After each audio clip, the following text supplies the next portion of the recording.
Evet, iyi akşamlar sevgili izleyiciler. Bugün 19 Kasım 2021 Cuma. Ee, Şimdiki zamanla karşınızdayız. Biliyorsunuz son bir ay, 1,5 ay boyunca tek konu tartıştık. Farklı kesimlerden, farklı siyasal eğilimlerden, farklı uzmanlık alanları olan arkadaşlarımızla Kürdistan neresi diye konuştuk. Bugün barolarla konuşacağız. Barodan arkadaşlarla, avukat arkadaşlarla konuşacağız. Önce bir konuklarımızı tanıyalım. Mardin Barosu'ndan Dildar Ektiren arkadaş, Urfa Barosu'ndan Şeyhmuz Dilek arkadaş. Şeyhmuz Dilek benim eskiden tanıdığım bir arkadaşım. Tevkırt'ta beraber çalışmıştık. Ve Batman Barosu'ndan Sabi Özer arkadaşımız var. Diyarbakır Barosu'ndan da konuştuk. Katılacağını söylemişti. Fakat halen daha şey yapmadı aslında. Ben de Yaşar'da konuşmuştuk. Bana toplantım var demişti o gün. Fakat Yaşar'la konuşunca sanıyorum arada bir zaman bulup katılırım demiş. Bekliyoruz bu arkadaşımızı da. Diyarbakır Baro Başkanı'nı. Şimdi şöyle yapalım. Yani geçen hafta biliyorsunuz ben bir özet geçmiştim. Nedir, niye tartıştık, biz niye bu konuya önem veriyoruz? Bu hafta bu işi Kek Yaşar yapacak. Kek Yaşar önce bir özet geçsin. Sonra da başlayalım yavaş yavaş. Evet. Ya özeti sen geçtin zaten. Kısacası çok fazla uzatmak istemiyorum. Evet. Fazla misafirimiz var. Misafirlerimize şey yapmak haksızlık olur. Zamanlarından almak. Ama şöyle bir şey söyleyeyim. Türkler, Türk politikacıları bundan 1,5 ay önce Kürdistan neresi diye bir soru sordular. Bunu kendi siyasi muhataplarına sormuşlardı. Bu ciddi bir sorundur, ciddi bir sorudur. Biz bu soruyu önemsedik, bu soruya cevap vermemiz gerektiğini, bu soruya cevap vermesi gerekenlerin Türk ve Kürdistanlılar olması gerektiğini söyledik ve bu nedenle de değişik çevrelerden ve değişik bahsettiğin gibi değişik uzmanlık alanlarından temsilcilerle bu konuyu 1,5 aydır tartışıyoruz, konuşuyoruz. Konu bizden bağımsız olarak da zaten hep gündemde. Dün de tekrar gündemdeydi. Türkiye Savunma Bakanı Kürdistan yoktur dedi ve Güney Kürdistan, işte Irak Kürdistan'ı da mı yoktur? Irak Kürdistan'ı peki diye sorduğumda hayır orada da yoktur dedi. Bu tartışmanın ne kadar ciddi ve derin olduğunu gösteriyor. Türk siyasetini ne kadar bir patolojik bir durum içine soktuğunu bu tartışmaların gösteriyor. Ben bu Hulusi Akar'ın Kürdistan yoktur, yani Kuzey Kürdistan'la ilişkin olarak söylediğine ek olarak Irak Kürdistan'ı da yoktur demesinde aslında ciddi bir söylem analizi yaparsak, o şifreyi çözersek 100 yıldır Kürdistan'ın yokluğunun nasıl ideolojik bir söylem olarak inşa edildiğini, nasıl ideolojik bir söylem olarak gösterildiğine çok önemli bir işarettir.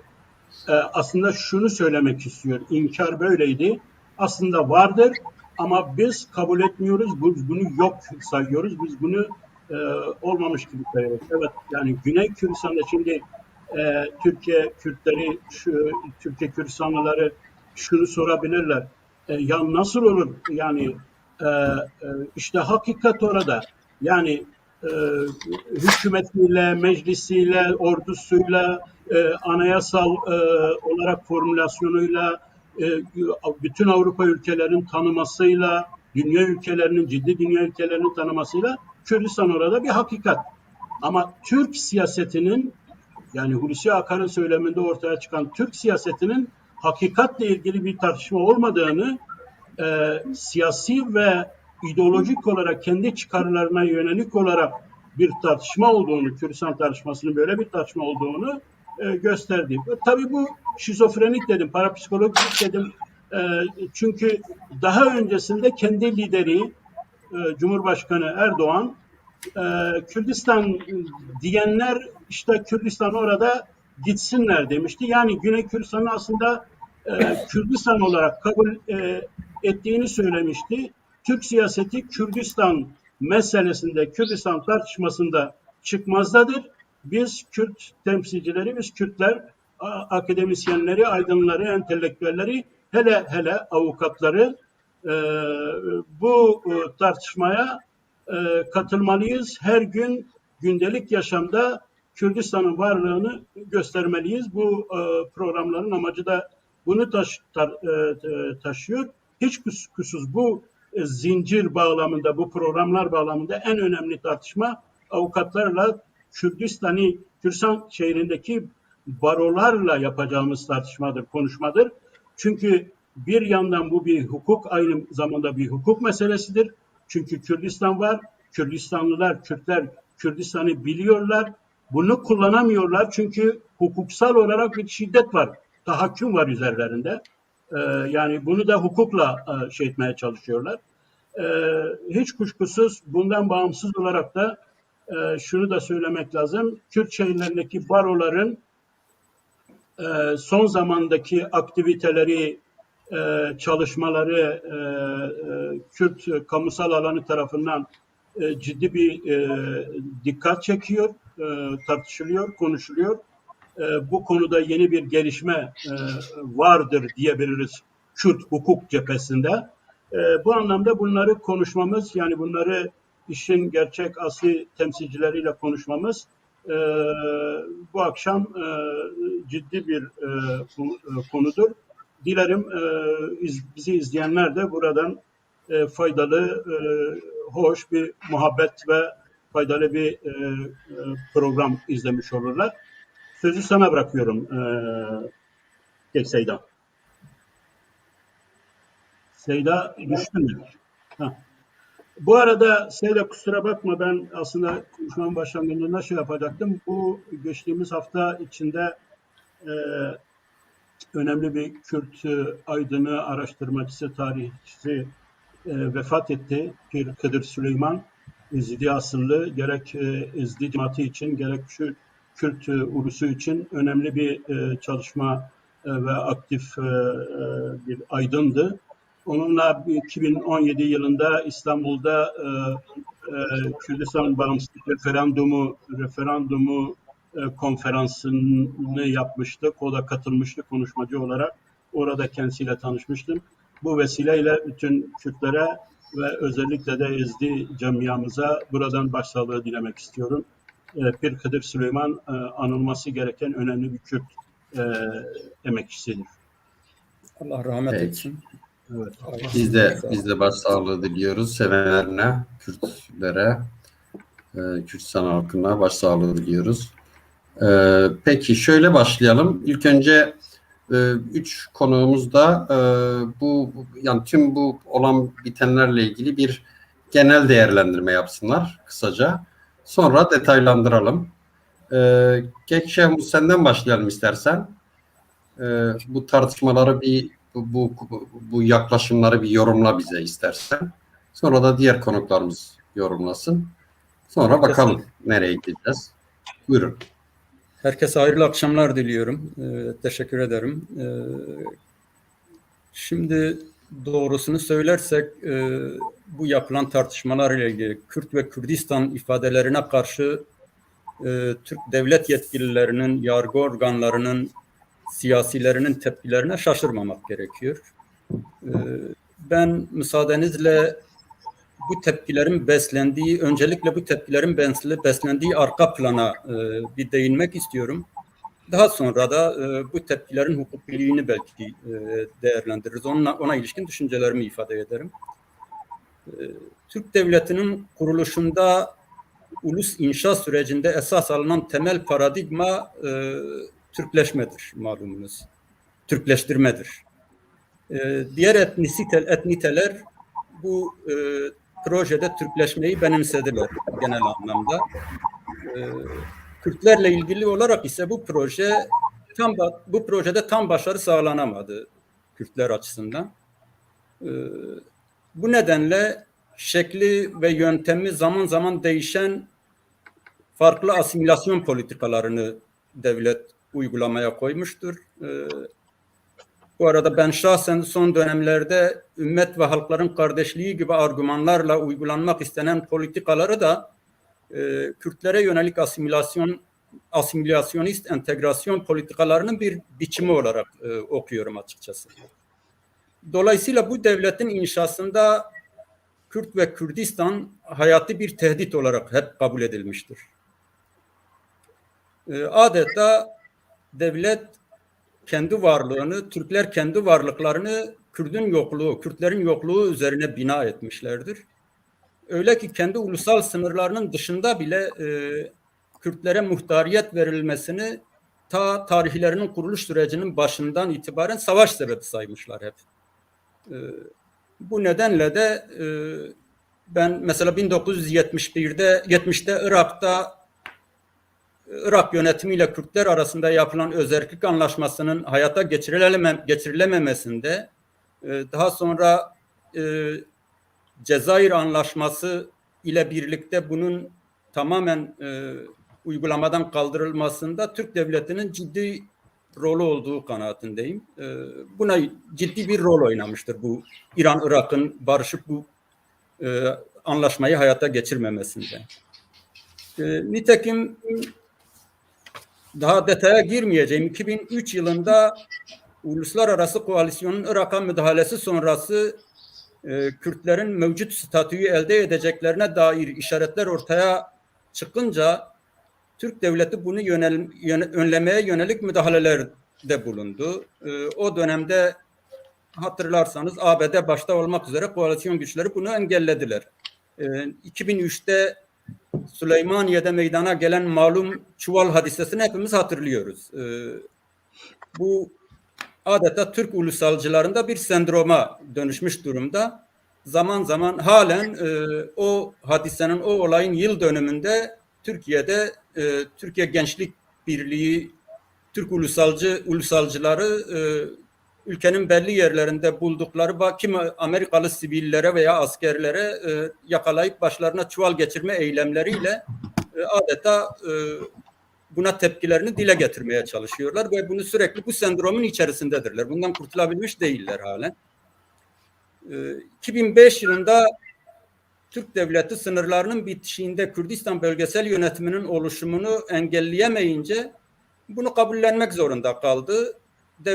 Bunun üzerine devlet kimi politikalarını revize etti. İşte TRT Şeş o dönemin ürünüdür. Yine anayasasında kuruluşundan 2000'lerin başına kadar sürdürdükleri Türk devletine vatandaşlık bağıyla bağlı olan herkes Türktür söylemi o tarihten sonra işte Kürtlerle ilgili olarak Kürt kökenli Türkiye yerini bıraktı o söylem. Ben başlarken işte konuşmama Türk devlet yetkililerinin, siyasilerinin programın başında dile getirdiğiniz, Pek Yaşar'ın dile getirdiği bu tepkilerine şaşırmamak gerektiğini belirtmiştim. Kimi Kürtler açılım politikalarına, devletin zaman zaman hayata geçirdiği açılım politikalarına, Kürt realitesini tanıyoruz yönündeki beyanlarına, işte Kürdistan bölgesel yönetimi ile yetkilileriyle yapılan resmi görüşmelerdeki ifadelerine ve Kürdistan bayrağının protokolde yer alması gibi pratiklere bakarak bunlarla bu tepkiler arasında bir tezat görüyor kimi Kürtler. Aslında burada herhangi bir tezat yok. Türk devleti hiçbir zaman Kürtlerin millet ve ülke gerçekliğini kabul etmemiştir. Bu son tepkiler de bu pratiklerin sonucudur. Bu anlayışın sonucudur aslında. Konjüktürel olarak iç ve dış dinamiklerin baskısı ile işte devletin iç sorunları ve bölgesel problemleri nedeniyle yaşanan kriz dönemlerinde o zaman kimi açılımlar yapılmıştır. Normalleşme yönünde adımlar atılmıştır. Kürtlere yönelik kimi haklar da, küçük adımlar da atılmıştır ama devletin temel paradigmasında herhangi bir sapma hiçbir zaman olmamıştır. Örneğin şu anda ciddi bir siyasi kriz yaşanmakta Türkiye'de. Bir muhalefet bloku, sistem tamamıyla bir bloklaşma içerisindedir. Şu an iktidara karşı en katı, en sert muhalefeti yapan siyasi partiler bile yeri geldiğinde anayasanın ilk 4 maddesiyle, hepsi anayasanın değişmesi gerektiğini söyler ama anayasanın ilk 4 maddesi herkes için dokunulmazdır. Burada en ufak bir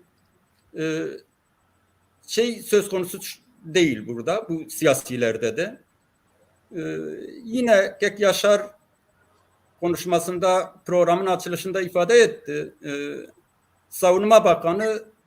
Türkiye Savunma Bakanı, Türkiye sınırlarının dışında da Kürdistan yoktur dedi. Değil mi? Hem de bizzat kendisi, Savunma Bakanı'nın kendisi defalarca Kürdistan bölgesel yönetimi ile ve protokolde Kürdistan bayrağı olduğu şekilde resmi görüşmeler yaptığı halde bunu ifade etti. Sadece Savunma Bakanı da değil, Türkiye'nin birçok bakanı, başbakan, cumhurbaşkanı da bu protokolde bu bayrakların Kürdistan bayrağının olduğu şekilde Kürdistan bölgesel yönetimi yetkilileriyle toplantılar yaptılar. Hatta Ankara'da göndere de çekildi protokolde Kürdistan bayrağı. Sayın Kek Yaşar yine söz etti. Tayyip Erdoğan mecliste yaptığı konuşmada işte Osmanlı döneminde Kürdistan eyaleti, Lazistan eyaletinden söz etti. Yine son zamanlarda da Irak'ı işaret ederek Kürdistan orada demişti. Ama bu aslında Savunma Bakanı'nın bu ifadesi çok net bir şekilde bazı gerçekleri konjüktürel olarak tanımama halidir. Bir sendromdur aslında o da. Bakın Irak Anayasası'nın şu anda Türk Devleti Birleşmiş Milletler üyesi ve Irak'ta Birleşmiş Milletler üyesi kurucu üyelerden biri Irak Devleti, Irak Cumhuriyeti. 2005 Irak Cumhuriyeti Anayasası'nın 1. maddesi Irak Cumhuriyeti'nin federal bir devlet olduğunu ifade ediyor.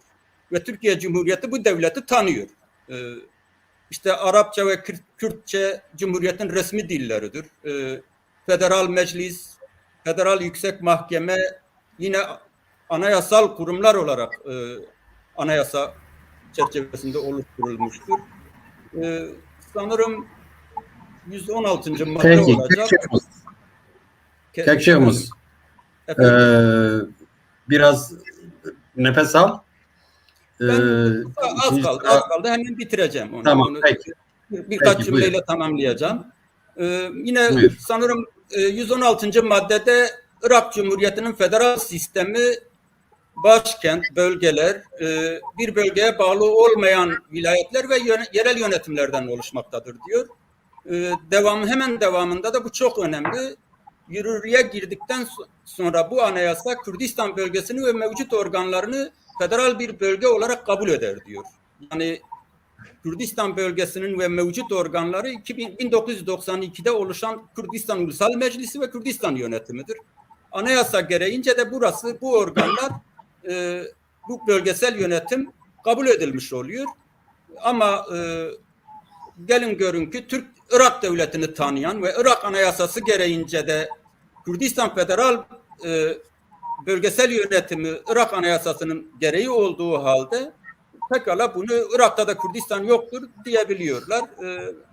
Ben bundan sonraki süreçte de bu söylemlerin, bu tepkilerin hukuku boyutuyla ilgili değerlendirmemiz. Peki, teşekkür ederim.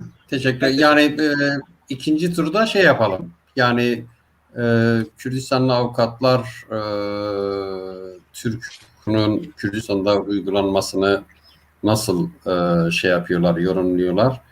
Bu uygulanma biçimlerini nasıl yorumluyorlar ve barolar bu konuda aslında bu son iki olayda hem Hıfzullah arkadaşın Fırat Üniversitesi'ndeki öğretim üyesinin gözaltına alınmasında, hem Cemil Demircan'ın gözaltına alınmasında bence barolar bana kalırsa iyi bir sınav verdiler. Açıklamalar yaptılar, tavır koydular. İyi bir sınav verdiler. Onun için bugün burada istedik, yani sizlerle bu konuyu sohbet edelim. Ben de Gek Yaşar'da önemsiyoruz durumu. Yani sivil bir tavrı, sivil inisiyatifi şey yapıyoruz, önemsiyoruz. Şimdi Gek Dıldar'a gelelim. Siz böyle bir genel bir değerlendirme, konuyla ilgili bir genel değerlendirme yapın. Sonra da Gek Sabi'ye geçelim. Teşekkürler. Katılımcı arkadaşlara, değerli büyüklerime sizlere teşekkür ediyorum. Selamlarımı iletiyorum. Tabii ilk etapta işin tarihsel boyutunu unutmamak lazım. Bilindiği üzere işin tarihsel boyutu aynı zamanda işin hukuksal boyutuna da sirayet etmektedir. Şimdi işin tarihsel boyutu nedir? Genel manada bundan başlamak istiyorum. Kürdistan başlığınızda olduğu üzere Kürdistan neresidir? Buna açıklıkla şu şekilde ifade etmek istiyorum. Kürdistan, Kürtlerin tarihsel olarak üzerinde yaşadıkları ve yurt edindikleri bir coğrafyadır. Ve coğrafyanın adıdır aynı zamanda. İşin tarihsel boyutundan başlamakla birlikte geçmişte Kürdistan kavramı var mıydı, yok muydu? Bunu aslında biraz açıklığa kavuşturmak anlamlı olacaktır. Bilindiği üzere Kürdistan kavramı, terimi, Kürdistan eyaleti ya da daha somutlaştıracak olursak Büyük Selçuklu hükümdarı sultanı tarafından da bilindiği üzere kullanılmıştır. 1157 yılında Sultan Sancar tarafından açıklıkla kullanılmıştır 12. yüzyılda.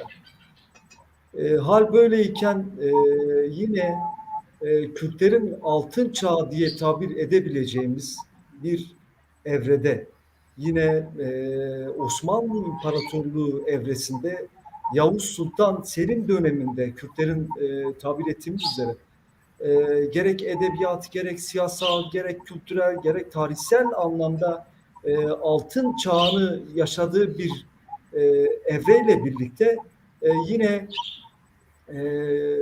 muhtelif Kürt beyliklerinin bir statüsünden bahsetmek lazım. O dönemde Osmanlı İmparatoru Padişahı Yavuz Sultan Selim bilindiği üzere muhtelif kaynaklara göre 28 aşiret ile farklı kaynaklarda yine yer edinen 40 aşiret ile bir ittifak yapmıştır. Bu ittifak nedeniyle Kürdistan eyaleti olarak bir statüsel kazanım sağlanmıştır. Aynı zamanda Kanuni Sultan Süleyman'ın evresinde de yine Osmanlı evresinde fermanlarına baktığımız zaman açıklıkla Kürdistan kavramının kullanıldığı açık ve nettir. Hal böyleyken Cumhuriyet Türkiye'sinde Cumhuriyet'in kurucuları dönemine geldiğimiz zaman da bilindiği üzere Mustafa Kemal 1920 ile 23-27 arasında meclis zabıtlarında Kürdistan kavramından açıklıkla bahsetmiştir. Bununla da tabii sınırlı kalınmamıştır. Yine devlet erkanının idarecileri aynı zamanda bilindiği üzere Kürdistan kavramından açıklıkla bahsetmiştir. Yani 2013'te tam da bugün 19 Kasım. Hatırlarsanız hafızamızı tazeleyelim. 2013 yılında parlamenter sistem evresinde Sayın Başbakan, şu anki Cumhurbaşkanı Sayın Recep Erdoğan tarafından da Kürdistan kavramı aleni bir şekilde açıklıkla kullanılmıştır. Kaldı ki muhalefete yaptığı gerek meclis konuşmalarında gerekse de grup meclis konuşmalarında Kürdistan gerçekliğinden bahsetmiştir. Kürdistan realitesinden bahsetmiştir. Yine Kürdistan kavramından korkulmaması gerektiği hususunu dile getirmiştir. Şimdi hal böyleyken hukuku değerlendirmek lazım. Şimdi bu tarihi kaynaklar ya da Cumhuriyet'in kurucuları tarafından muhtelif dönemlerde söylenen tutanaklara, resmi belgelere, resmi tutanaklara sirayet eden Kürdistan kavramı neden şu anda benimsenmiyor ya da kabullenmiyor ya da bir suç olgusu olarak ortaya çıkarılmak isteniyor.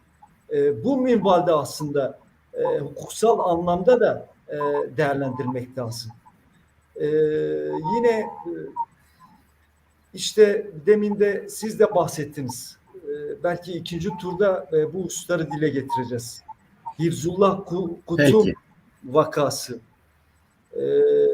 Burada açıklıkla Kürdistan teriminden bahsetmesi, yani içerik itibariyle ben fazla girmek istemiyorum ama orada Şoreşa İloni Hemu Kürdan Birozbe Biji Kürdistan kavramı güncellitesini koruyor. Suç sayılıyor. Yani aynı zamanda hukuki statüsünden bahsetmek lazım burada.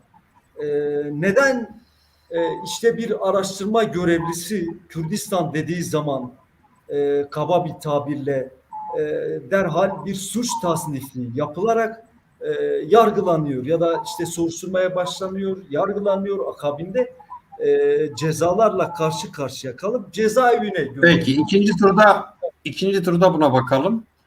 Evet. Teşekkür ederim Kektil'da. Rica ediyorum. Keksa Bey, sizden de şöyle bir genel değerlendirme alalım. Sonra Yaşar 2-3 cümleyle toparlasın ve ikinci tura geçişi Yaşar yapsın. Kek Yaşar yapsın. Keksa Bey, sizden de şöyle bir kısaca bir genel değerlendirme alalım. Herkese merhabalar, iyi akşamlar. Hoş geldiniz. Şimdi Kürt ve Kürdistan meselesini tek bir alandan ele almak gerçekten zor. Çünkü çok katmanlı, çok taraflı ve kesişimsel bir sorundan bahsediyoruz. Yani Dildar Hocam da, Şehmus Hocam da biraz tarihsel arka planını anlattılar. Şimdi Kürtlerin Kürdistan'da egemen olan güçlerle tarihsel anlamda çeşitli inişli çıkışlı ilişkileri olmuş. Yani tarihsel bakımdan baktığımızda hani kimi zaman savaş seviyesine varan çatışmalar, baş kaldırışlar ve isyanlar görülürken kimi zaman da Dildar Hocam'ın da belirttiği gibi Mirlikler dönemi gibi Kürtlerin görece kendi hakimiyetlerini kurduğu, kendi kendini yönettiği dönemler de olmuş.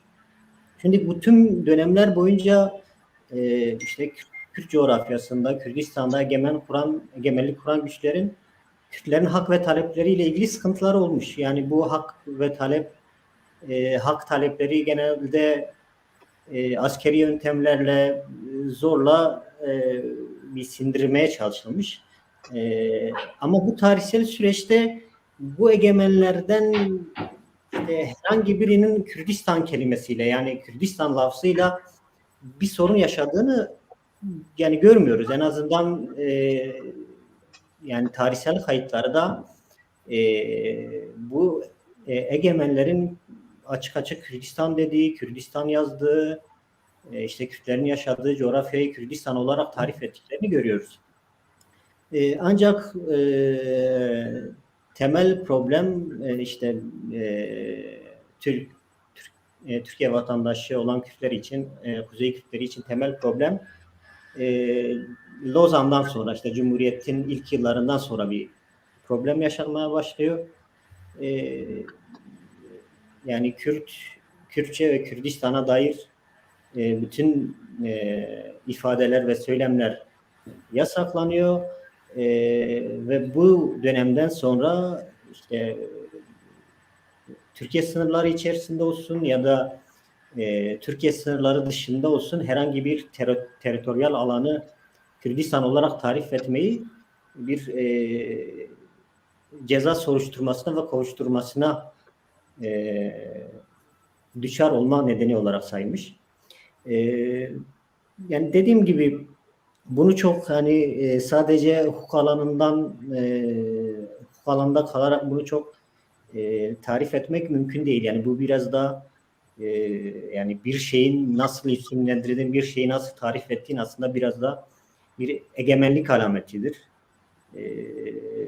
Yani genelde egemenlerin ilk yaptığı şey budur. Yani bir yeri işgal ettiğiniz ya da bir yere girdiğinizde ilk yaptığınız şey oradaki en büyük şehrin ismini değiştirmektir. Oradaki işte en büyük anıtsal yapının şehrini değiştirmektir. Mesela bir mabetse onun hem ismini değiştirirsiniz hem fonksiyonunu değiştirirsiniz ki orada bir egemenlik egemenlik kurduğunuz anlaşılsın. İşte mesela İstanbul'da o dönem Ayasofya hemen yani kentin temel en büyük mabedi olan, sembol olan şey hemen cami yapılıp böyle bir fonksiyon değişikliğine gidiyor. Şimdi aslında biraz buradan baktığımızda egemenlerin Kürdistan'ı Kürdistan olarak tarif etmemesi işin doğal bir boyutu olarak gözüküyor. Yani işte yani bir sürü isim işte Anadolu mu, Mezopotamya mı, bölge mi, Doğu mu, Güneydoğu Anadolu mu, OHAL bölgesi mi, kalkınmada öncelikli yöreler mi? Yani bu gibi tanımlamalar işte Cumhuriyet'in ilk yıllarından itibaren Kürtlerin yaşadığı bölgeyi tarif etmek için kullanılıyor. Şimdi Kürtlerin de bir tarif etme biçimi var. İşte Kürtler burayı işte yaşadıkları coğrafyayı Kürdistan olarak tarif ediyor. Yani Kürdistan olarak tarif etmeyen Kürtler de var. Yani burayı bir Mezopotamya olarak tarif eden de Kürtler var. Yani biz esasında bu Kürdistan neresi, Kürdistan var mı yok mu tartışmasını yani kim yani aslında biraz ne söylediğini nasıl söylediğini de belirler derler ya. Şimdi Kürdistan hayali bir yer mi yoksa bir sınırları belli bir coğrafya mı yoksa bir işte Kürtçe konuşan insanların yaşadığı bir alan mı ya da sadece işte Irak'ta bölgesel federasyonun adı mı? Bunlar tabii Seyda Hocam da dediği gibi Kürtlerin çokça tartışması gereken bir şey. Ama şimdi egemen söylem sana bu soruyu sorduğunda aslında yani senden bir Kürdistan tarifi istemiyor. Yani zaten bir Kürdistan neresi bana tarif et diye bir niyetle söylemiyor. Yani bu aslında burada böyle bir kavramın olmadığına vurgu yapmak için bunu söylüyor. Ama dediğim gibi yani tarihsel süreç boyunca sürekli bir şekilde bu gündeme geliyor. Gündemden düşmüyor. Çünkü bu bir hak talebi. Yani kim nereden söylerse söylesin bu bir hak talebi. Yani kimi Kürdistan derken belki evet bir coğrafyayı kasteder.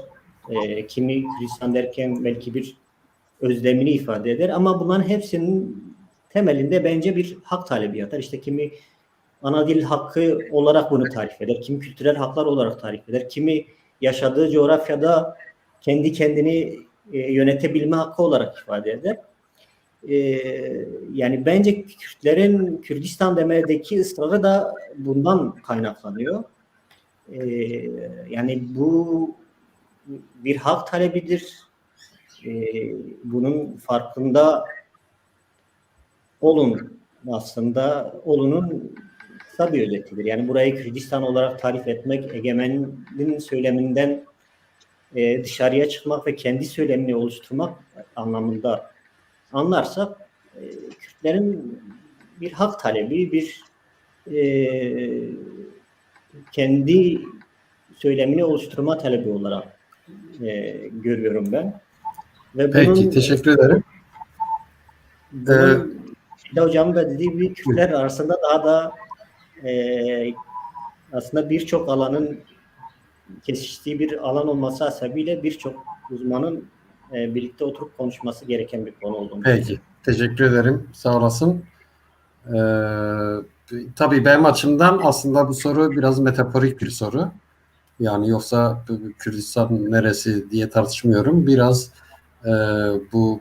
buradaki ironiyi ortaya koymak açısından böyle bir başlık atıyoruz. Yani şimdi yani Türkler bizden, Türk devleti bizden elmaya armut dememizi istiyor. Ve bunu yani üniversitesi, akademiyası, entelektüel mekanizması, kendi insanında yarattığı kültürel mekanizma bunu yerleştiriyor zaten. Bunu 80-100 yıldır böyle bir tavırla yaklaşıyor. Bizden açıkça elmaya armut deyin diyor. Benim açımdan budur. Kekyaşar, sen böyle bir 2-3 cümle kur, sonra ikinci turun sorusunu da sor arkadaşlara ve devam edelim. Evet, ben arkadaşlara teşekkür ediyorum konuşmalarından dolayı. Şöyle, şimdi bu Kürdistan neresi sorusu aslında daha ağırlıklı olarak hukuk amacıyla, yani cezalandırma amacıyla, yasaklama amacıyla sorulmuş bir sorudur. Yani eğer soru yani hakikatini tartışalım, Kürdistan'ın hakikatini tartışalım, Kürdistan'ın hakikati var mıdır, yok mudur tartışması mecliste siyasetçilerle olabilir, akademisyenlerle olur, tarihçilerle olur, toplumun değişik temsilcileriyle olur ama söz konusu soru biraz metaforik ama özel olarak çok önemli bir, yani Türkiye Devleti'nin yüzyıllık yapısal politikasının bir ifadesi olarak sorulmuş bir soru. Yani Kürdistan söyleniyor, Kürdistan adına çalışmalar var. Bu isimdeki çalışmaları yasaklayın, bunlara müsaade etmeyin. Bu anlamda sorulan bir Kürdistan neresidir ve İçişleri Bakanı'ndan soruluyor. Güvenlik amacıyla soruluyor, hukuk amacıyla soruluyor, yani yasaklama amacıyla soruluyor. Nihayet Kürdistan meselesi Türkiye'de ya istihbaratçılar tarafından ya güvenlik tarafından ya da işte bugün olduğu gibi Savunma Bakanı tarafından cevaplandırılır. Yani oradaki soruyu akademisyenlere sormuyor. Bu bilinçli bir tutum. Burada tabii Kekşehimiz belirtti, yani aslında biz Kürdistan kavramını coğrafi olarak da Osmanlı dönemine has olarak da oraya yani göndererek yani oraya atfen olarak da kullansak ya da işte İran'ın işte bir bölge olarak kullandığı gibi kullansak eğiliminde olan öyle gözüküyor ki olan Türk kesimleri var. Türk siyasetinde özellikle İslam ve Osmanlı referanslı politika yapanlar var. Bence bunlara karşı şiddetli bir şey var. Şiddetli bir karşı koyuş var son zamanlar. Yani hiçbir anlamda sadece bir ülke anlamında, bir tarih anlamında değil, coğrafi anlamda değil, hiçbir anlamda Kürdistan kavramının, Kürdistan lafının, ifadesinin kullanılmaması gerektiğini söyleyen bir mantık var. Neden bu mantık? Yani aslında Türkiye'nin yapısal sömürgeci, yapısal şeyiyle daha mantıklı bir yapı. Yani o rasyonaliteye daha bağımlı bu yapı. Çünkü şöyle bir şey, mesela Hulusi Akar budur. Yani Türkiye'nin 100 yıllık Kürdistan politikasını aslında dillendirdi diğerlerinden farklı olarak. Yani yoktur, orada da yoktur. Çünkü şöyle bir paradoks oluşacaktır. Yani sen eğer parçalanmış dört parçaya bölünmüş bir ülkenin diğer parçalarına Kürdistan dersen, o zaman senin elindeki parçanın ismi neden farklı oluyor? Yani 100 yılda bir ülkenin ismi değişir mi? Bir kültürü, ulusu, milleti, toprağı değişir mi? Yani bu anlamda aslında ideolojik anlamda yok, orada da yoktur. Orada da yoktur Kürdistan. O da Kürdistan değil demesi bu kolonyal Kürtleri kolonize eden şey açısından çok önemlidir. Bu anlamda bu soru biraz hukuksal bir sorudur. Yani yasaklama amacıyla yapılmış bir sorulmuş bir sorudur. Şimdi ben aslında Kürt Şehirleri Baro temsilcileri arkadaşlarımızla yani konunun iki yanını konuşmak gerektiğini düşünüyorum. Birincisi yani bu yasaklamalar ve Kürdistanlıların kendi ülkelerinin ismine sahip çıkmaları, siyaset dışında diyorum. Yani sivil toplum olarak, işte barolar olarak, işte bugün mesela Urfa Barosu ismine Baroya Şarederiya Ur Roha'yı Nivisan diye yazmış, getirmiş, Kürtçe olarak ismini şey etmiş. Yani bütün bu sivil kurumlar Kürdistan ve Kürtçeyi kullanmaya başlarsa bunun toplumsal yaşamımızda, gündelik yaşamımızdaki hukuksal sonuçları nelerdir?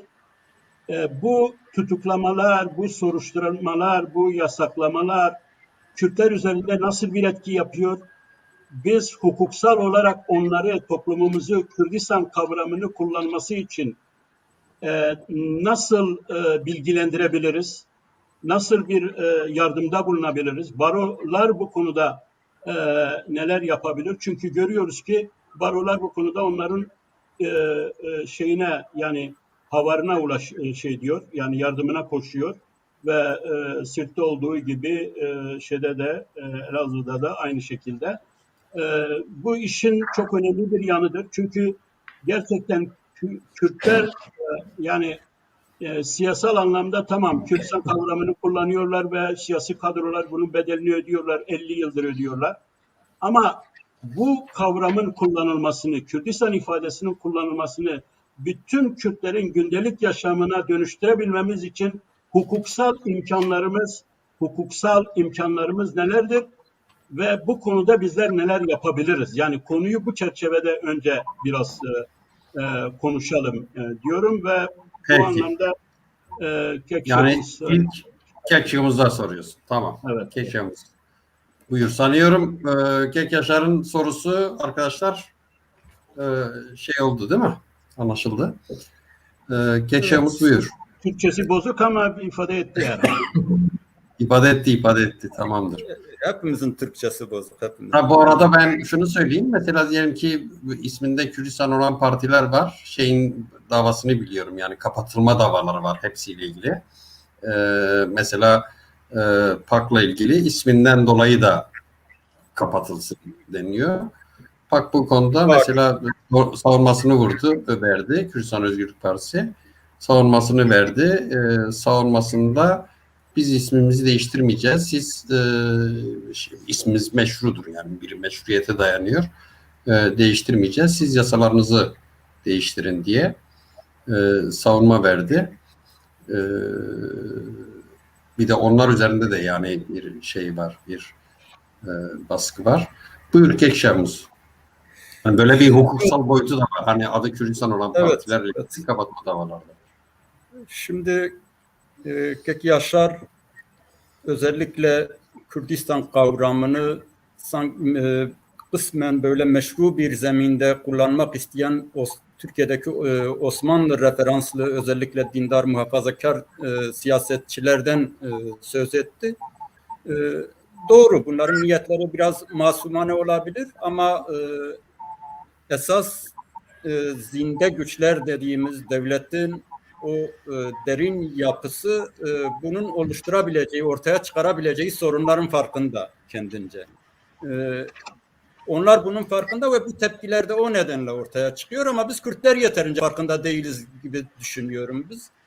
Çünkü eğer biz de Kürtler de Türkler, Araplar, Farslar gibi bir milletse ve bir ulus olarak bir ulus inşa edeceklerse bu ülke ve millet gerçekliğinin kabulünden geçer bu Kürtler açısından da.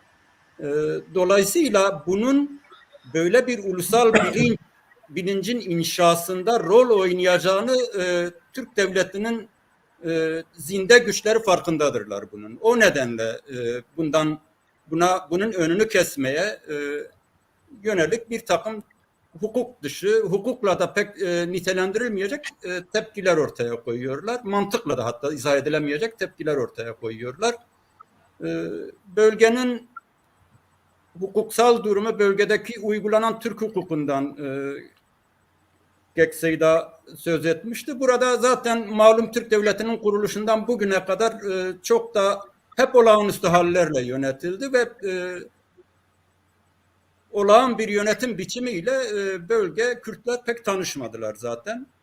Hep olağanüstü dönem hukuku dediğimiz hukuk uygulandı. İşte istiklal mahkemelerinden tutun sıkı yönetimlere, o hallere gelinceye kadar.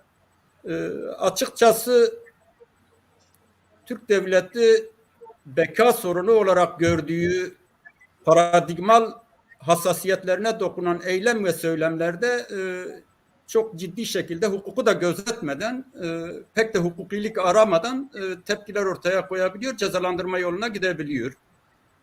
Bizi aldatmasın. Mesela pekala şu anda Kürdistan bayrağını paylaşan, Kürdistan söylemini sosyal medyada paylaşan insanlar hakkında zaman zaman davalar açıldı ve beraat kararları da verildi.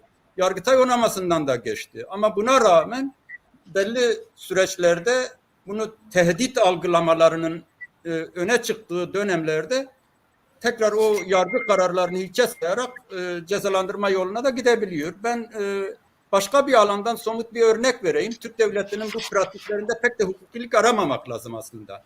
Hukuka uygun olup olmadığının verdiği kararların, tutuklamaların, gözaltıların hiçbir önemi yok. Örneğin yani hukuki değil siyasidir diyorsun bunlar. Evet. Hepimiz tanık olduk. 28 Şubat süreci gibi denen bir dönem yaşandı mesela.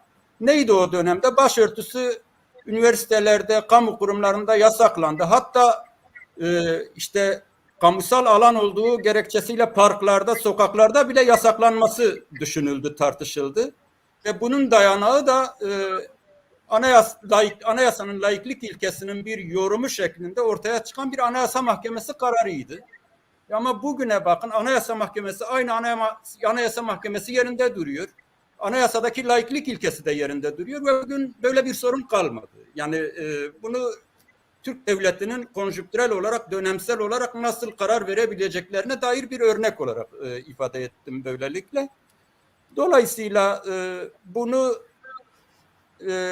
ben Kürt aydınlarının, işte Kürt akademisyenlerinin, siyasetçilerinin bu konuyu ciddi şekilde sahiplenmesi, çünkü bu ulusal bilincin, milli ulusal bilincin inşasında ciddi bir rol oynayacaktır. Bu önemli bir aşamadır. Bu kavramları, Kürdistan kavramını, Kürt kimliğine ilişkin talepleri ciddi şekilde dile getirmesi, bunlara sahip, bu tür baskılara karşı durması, mağdurlara destek vermesi ve bunu sahiplenmesi, gündeme getirmesi, gündemde tutması zaruridir, gereklidir diye düşünüyorum. Bu yönüyle bölge baroları açıkçası yaklaşık bundan 15 yıl önce zannedersem, 15 belki 20 yıla da yakın bir süre önce Kürdistan Kuzey Kürdistan vilayetlerindeki barolar kurumsal bir yapılaşmaya gittiler. Kimi yaşanan sistematik hak ihlallerine karşı bölge baroları olarak bir araya geldiler. Birlikte ortak hareket etmeye başladılar. Ben bu vesileyle o dönemde bu birliği, bu oluşumu oluşturan meslektaşlarıma da buradan onları saygıyla anıyorum ve teşekkür ediyorum. Ciddi bir çalışmalar yaptı bölge baroları bu konularda. Meydana gelen hak ihlalleriyle birlikte ortak tepkiler ortaya koydular. Başka yerlerde de, Türkiye'nin başka yerlerinde de hak ihlallerini Kürt meydana geldiğinde ona yönelik de gerek hukuki yardımlarda bulundular.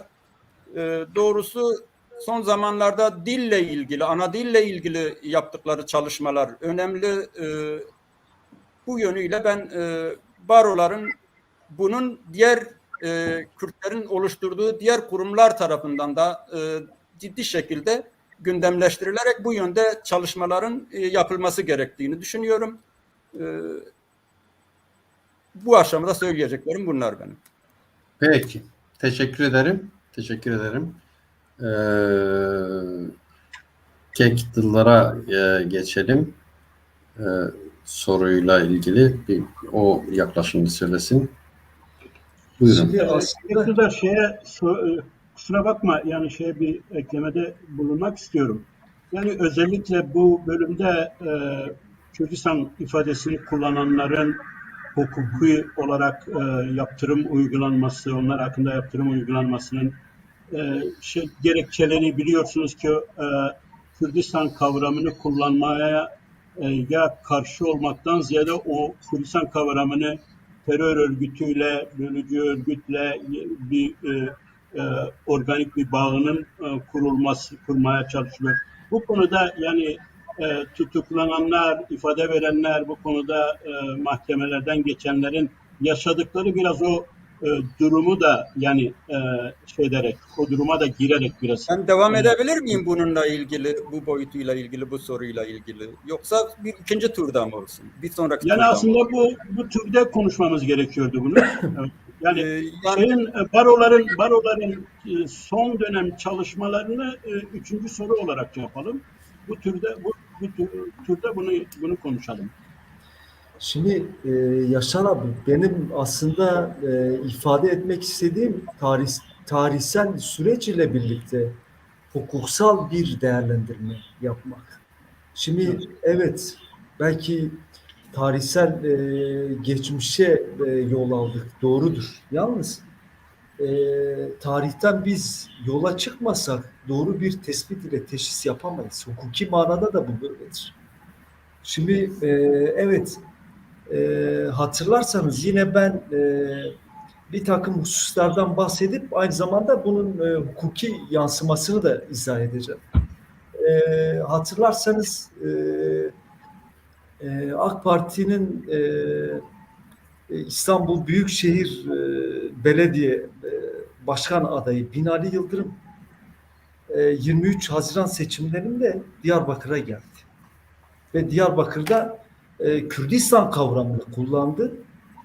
Gelen eleştiriler üzerinde atfen Mustafa Kemal'in ve o dönemde ifade ettiğimiz gibi Cumhuriyet Türkiye'sinde o dönemin idarecilerinin ya açık bir ifadeyle Mustafa Kemal'in Kürdistan kavramını rahatlıkla kullandığını dile getirmişti. Tam da bu noktada aslında önemli hususlardır bunlar. Yine Sayın Cumhurbaşkanı'nın bu yöndeki kavramsal tespiti açısından hukuk ile bağ nedir? İşte önemli olan da bu değil midir? Açık söylüyorum. Anayasanın 26. maddesi. Anayasanın 26. maddesi neyi buyuruyor? Açıklıkla sizlere bunu ifade edeyim. Açık bir biçimde bunu ifade ediyor. Herkes düşünce ve kanaatlerini söz, yazı, resim veya başka yollarla tek başına veya toplu olarak açıklama ve yayma hakkına sahiptir. Bu hürriyet resmi makamların müdahalesi olmaksızın haber veya fikir almak ya da vermek serbestliğini kapsar. Yine buna binaen anayasanın 90. maddesi çok açık. Onu da izah edelim. Yani hukukla bütünleştirdiğimizde de aslında biz işin sonucunu aslında öngörebiliriz ya da tespit edilebilir. 90. madde ne diyor bu anlamda? Anayasanın Türkiye Cumhuriyeti adına yabancı devletler ve milletler arası kuruluşlarla yapılacak anlaşmaların onaylanması. Türkiye Büyük Millet Meclisi'nin onaylanmayı bir kanunla uygun bulmasına bağlıdır. Usulüne göre yürürlüğe konulmuş milletler arası anlaşmalar kanun hükmündedir. Parantez içinde. Milletler arası anlaşmalar kanun hükmündedir. Açık bir ifadeyle söyleyelim. Şimdi anayasanın 10. maddesi de çok açık. İşin hukusal boyutunu ben izah ediyorum. Herkes kanun önünde eşit değil midir? Atfen bu izah edilmiyor mu? Anayasanın 10. maddesi. Peki birileri açık bir biçimde Kürdistan terimini çok rahat kullanabiliyor iken diğer vatandaşların bunu kullanması neden bir yasal zorlamayla insanları bırakıyor? Yani buna da açıklık getirmek lazım. Yani aslında kasıt çok belli. Bu tür soruşturmalar ya da yargılamalar politik olup tamamen toplumu sindirme amaçlı olduğu görülüyor. Şimdi tam da bu noktada anayasanın 26. maddesi, işte anayasanın 90. maddesi, uluslararası hukuk sözleşmelerine atıfta bulunuyor. Ve sayın meslektaşımın da aslında Şemus Bey'in dile getirdiği gibi çeşitli muhtemel kararlar verildi geçmişte. Yargıtay'ın onayından da geçen kararlar vardır pekala. Size bir örnek vereyim. Çok yani güncel bir örnek o da. Gazeteci Mehmet Sanı'nın sosyal medyada Yılmaz Güney'in Kürdistan kelimesini kullandığı hasebiyle bunu hatırlarsanız paylaşmıştı ve buna ilişkin dava açıldı. Şimdi biz işin tarihsel boyutunu hani atfen izah ettiğimiz için aslında tam da bu noktada anayasanın 10. maddesi de buna açıklık getirmekte. Ve İstanbul 37. Asliye Ceza Mahkemesi vermiş olduğu gerekçeli kararında çok net bir yargıya vardı. Burada devletin yöneticilerinin, siyasal iktidar yöneticilerinin bu bağlamda Kürdistan terimini kullandığı yani buna dikkat çekerek bir beraat kararı da verdi. İşin hukusal boyutunu da hani tabii ki emsallerle donatabiliriz. Yine işte işin iç hukuk boyutu, hak ile hukuk kavramı binaen ben bunları izah ediyorum. Avrupa İnsan Hakları'nın sözleşmesi, Avrupa İnsan Hakları Mahkemesi'nin kararları bu yönde çok açıktır. Buna da yani bir açıklık getirmek lazım. Örneğin Avrupa İnsan Hakları Mahkemesi'nin burada Hyde Side İngiltere davası. Aslında çok somut bir örnektir, numunedir. Yine ABD Yüksek Mahkemesi Terminello Chicago kararı. Aslında hukuk açısından bunlar elzem ve önemlidir. Tabii Kürdistan hususu için de bize bir emsal sunmakta bunlar. Yani toplumu sindirme amaçlıdır dediğim husus budur. O dediğiniz İngiltere ve Amerika Mahkemesi'nden verdiğiniz örnekler ne örneği onlar? Şimdi dedik ya anayasanın 26. maddesi.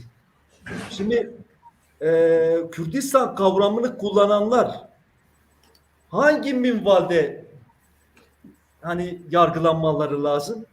Bu işin hukuki boyutunu açıklığa kavuşturmak lazım.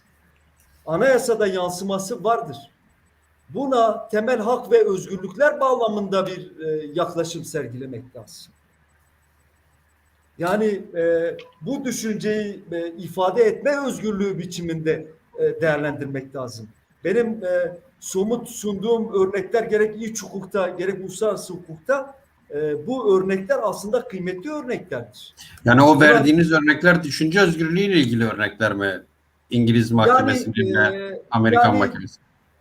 daha çok aynen Peki. düşünceyi ifade etme özgürlüğü bağlamında da emsal teşkil edebilecek Peki. kararlar. Mesela İstanbul 37. Asya Ceza Mahkemesi'nin kararları bu minvalde değerlendirilmiştir. Yani işin düşünce özgürlüğü bağlamı ele alınmış. Diğer yönüyle insanları sindirme politikasıdır derken de aslında siz de bunu biliyorsunuz. Evet, insanlar Kürt, Kürdistan, eğitim dili, ana dilinden bahsettikleri zaman muhtelif yaptırımlarla karşı karşıya bırakılmak isteniyor. Ve bunun yansıması da şu şekildedir. Ceza hukukunda bilindiği üzere ben Kürdistan kavramından bahsettiğim zaman derhal karşıma bu şahıs örgüt propagandası yaptı. Ya da örgüt üyeliği suçunu işledi. Ya da örgüte yardım etti. Yardım ve yataklık suçu. Ya da yine TCK'da yansımasını bulan halkı kin ve düşmanlığa tahrik etme suçu ya da isyana teşvik hususlarıyla insanlar karşı karşıya bırakılıyor. Yani bunun temelinde ne yatıyor? İşte bu suç unsurlarıyla insanlar yargılandıkları zaman insanlar korkutuluyor. İnsanlar sindirilmek isteniyor. İşin hukuksal boyutu da aslında biraz böyledir. Evet, baroların bu anlamda yakın dönemde açıklamaları gerçekten kıymetli açıklamalardır. Ve bölgeye de aynı zamanda bir kılavuzluk teşkil edebilecek ölçüdedir hukuki anlamda. Ve belirttiğimiz üzere gerçekten de çok kıymetli açıklamalardır. Barolar 10 gün önce Dildar, araya girebilir miyim? Buyurun. Biraz önce Kürdistan ifadesinin çeşitli kesimler tarafından farklı şekillerde kullanılmasının farklı işlemlere tabi olduğunu söylediniz. Şimdi şu söylenebilir mi? Sen Kürdistan derken neyi amaçladın? Buna neyi yüklüyorsun? Kürdistan ayrı bir ülke, sömürgeleştirilmiş bir ülke olarak mı kullanıyorsun? Yoksa bunu işte artık oldu bitti, tarihte kalmış Mezopotamya gibi, Trakya gibi, bilmem Anadolu gibi ya da Rumeli gibi böyle bir tarihte kalmış, tarih öncesi bir gerçeklik olarak mı kullanıyorsun? Ya bir coğrafya olarak mı kullanıyorsun? Yani bunlar mı acaba soruluyor? Nasıl? Buna göre mi karar veriliyor? Kim Kürdistan kavramını kullanabilir, kim kullanamaz diye. Hangisi cezaya tabidir, hangisi değildir diye. Yani bir devlet adamı kullandığı zaman ona bir şey sorulmuyor ama bir vatandaş kullandığı zaman teröre yardım ve yataklık mı diyor? Evet. Sorulmuyor çünkü ona Kürdistan koloni olarak kullanmıyor. Yani kolonileştirilmiş, sömürgeleştirilmiş ayrı bir ülke anlamında kullanmıyor onu. Tabii devletin aslında resmi ideolojisi bu anlamda çok açık değil midir? Yani demin tasnif ettiğimiz suç kriterlerini esas alıp halkı yani Kürt halkını ya da bu kavramları yani Kürdistan kavramını, terimini kullanan insanları sindirmek ve korkutmaktır temel hedef. Dolayısıyla biz buna hani Kürdistan realitesi bağlamında da hani devletin işte belirli bir resmi ideolojisi vardır. O resmi ideolojinin dışına çıktığın zaman ben seni çeşitli cezalarla terbiye ederim mantığını esas alıyor, güdüyor. Yani dolayısıyla bu korkutma, sindirme politikası bu minvaldedir. Yoksa demin aslında gerek iç hukuktan ya da uluslararası hukuktan bahsettiğimiz zaman bunun bir hak olduğunu kabul ediyoruz. Bu bir haktır. Yani bu telaffuz edildiği zaman da bir haktır. Peki. Bu bağlamda bakmak lazım. Yani Peki. hukuki açıdan Yani hangi anlamda ifade edildiğine bakılmadan Kürdistan bakılmadan bir kurulmak genelleme yapılıyor. hukuki Yani bir haktır. Hiçbir onun hangi niyetle kullanıyorsun, hangi amaçla kullanıyorsun buna bakılmadan bir ifade olarak özgürlüğün, hukukun konusudur. Bu konuda Kürt insanı diyelim ki huzur içinde Kürdistan kelimesini kullanabilir. Ama Evet. tabii ki soruşturmayı da yapar. O dediğiniz siyasi anlamda işte korkutma amacıyla kolonyal şiddet anlamında, korkutma anlamında. Yoksa Onlar da kendi iktidar reflekslerini gösterirler. Ama bizim hukuksal olarak Kürdistan ifadesini kullanmanın Kürt insanının hukuki temel bir hakkı olduğunu barolar diyelim ki bu konuda açık bir ve net tavırla Evet. Kürt insanına bir bildirimde bulunabilirler.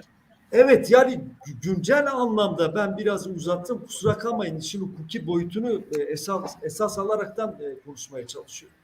Yani Cemil Taşkesen vakası, yani Cemil Taşkesen örgüt üyesi midir? Sizlere soruyorum. Ya da demin izah ettik. Yine güncel bir konu işte araştırma görevlisinin Hizbullah Kutum vakası. Şimdi demin de aslında bunu ben biraz ifade etmeye çalıştım. Eylül devrimi ve tüm Kürtlere kutlu olsun, yaşasın Kürdistan deyimi. Burada ben öyle anımsıyorum. Değerli meslek büyüğüm Mehmet Emin Aktar'ın da aslında bu yönde açıklamaları vardı. Yani burada aynı zamanda Güney Kürdistan'ın ifade edildiği hususunu dile getiriyor. Yani düşünün Hizbullah Kutum örgüt üyesi midir? Ama devlet bir genelleme yapıyor bu hukuk sistemiyle. Sen bunu kullanırsan ben seni dilediğim suç unsuruyla yargılarım. Yani burada suçun maddi manevi unsuruna bakılmaksızın bir genelleme yapıyorlar. Bu önemli bir husustur. Oysa dediğiniz üzere bir tasnif ya da muhteviyat açısından bir detaylı soruşturma ya da yargılama yapılırsa orada kasıt unsuru nedir? Ona hani bakılarak belki bir karar verilebilir. Ya da dediğimiz üzere insanları kategorize edip işte örgütlere empoze etme anlayışı vardır. Evet. Oysa ki Kürdistan Peki. kavramı yani mahzun ve şiddet ve cebir unsurunu göremiyoruz burada. Yani benim verdiğim iki örnekte de öyle olsa gerek. Gerek Cemil Taşkesen gerekse de Hizbullah Kutum'un Hıfzullah. buna baktığımız zaman orada bir şiddet, cebir unsurundan bahsedebilir miyiz acaba? Yani bahsedilmiyor.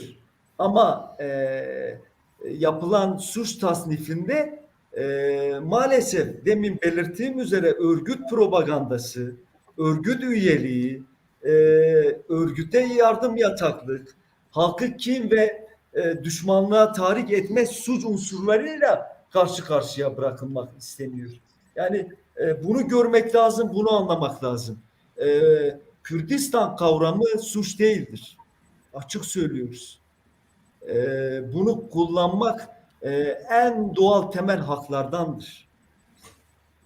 Bu terim, yani Kürdistan terimi kullanıldı diye insanları cezalandırmak Avrupa, yani anayasaya da gerçi öyle, Avrupa İnsan Hakları kararlarına aykırıdır.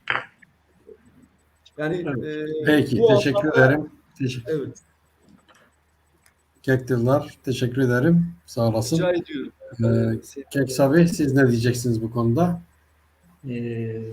Ben de birkaç şey söyleyeyim. Şimdi tartışmanın esas Kürdistan meselesinin bu son dönemde tartışmasının ilk olaylarından biri, bildiğiniz gibi İYİ Parti Milletvekili Lütfü Türkmen'in İçişleri Bakanlığı'na sorduğu bir soru önergesi vardı. İşte Evet.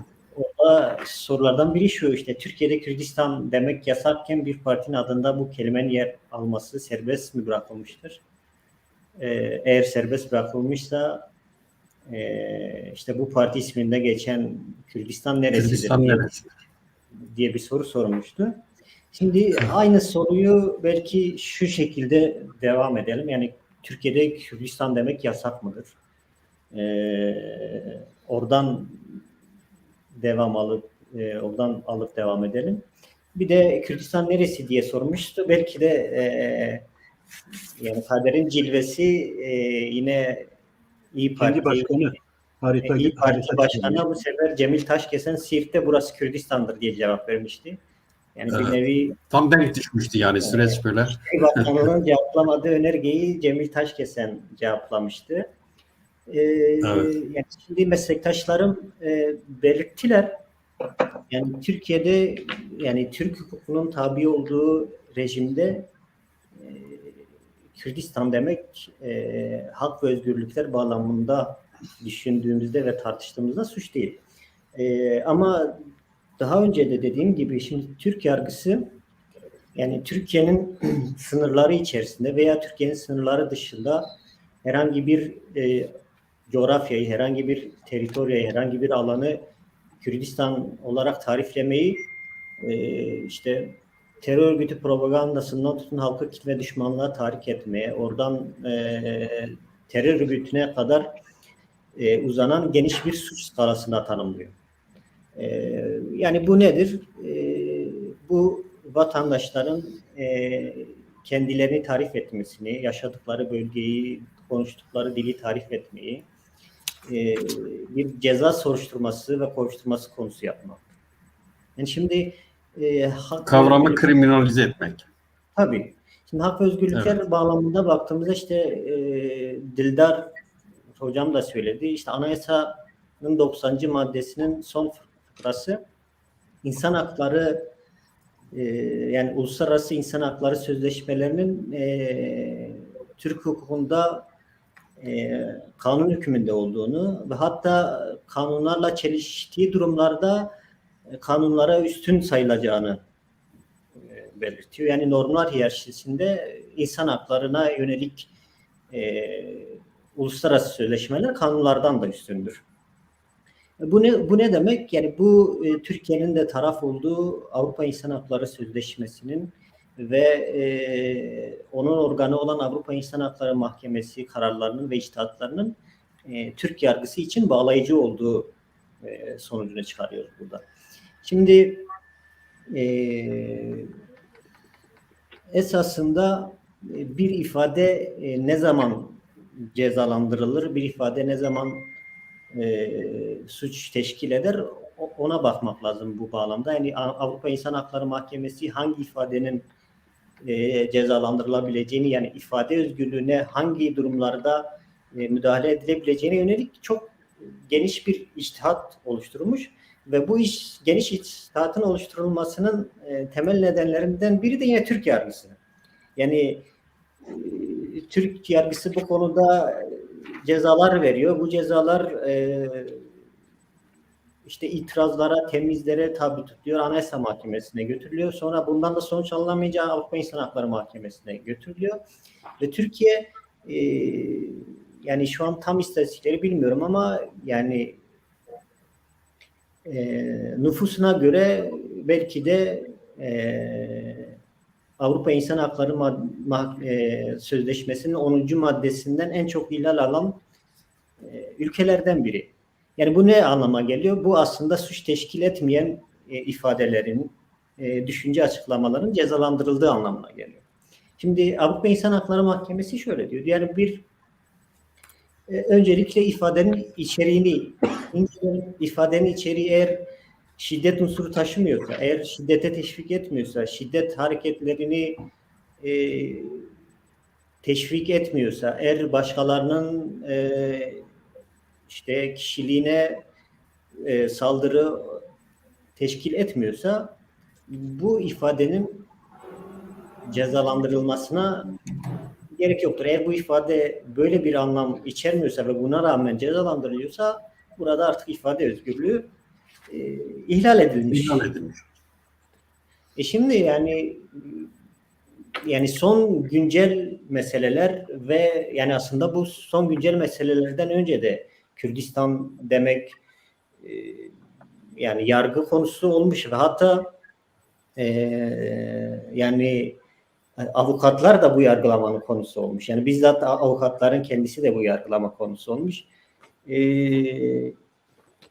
2019 yılında burada Batman'da yine bir meslektaşımız kendi müvekkili Kürdistan dediği için yargılanıyor. İşte o da savunmasında şöyle diyor, işte dönemin Başbakanı Erdoğan 2013'te Kürdistan demiş. İşte açın videoyu izleyin diyor. Videoyu açıyor. Bu savunmasına karşılık olarak kendisi hakkında da suç duyurusunda bulunuyor. Yani böyle trajikomik. Yani aslında avukatlar bu savunmaları yaparken bile soruşturma tehdidi altında.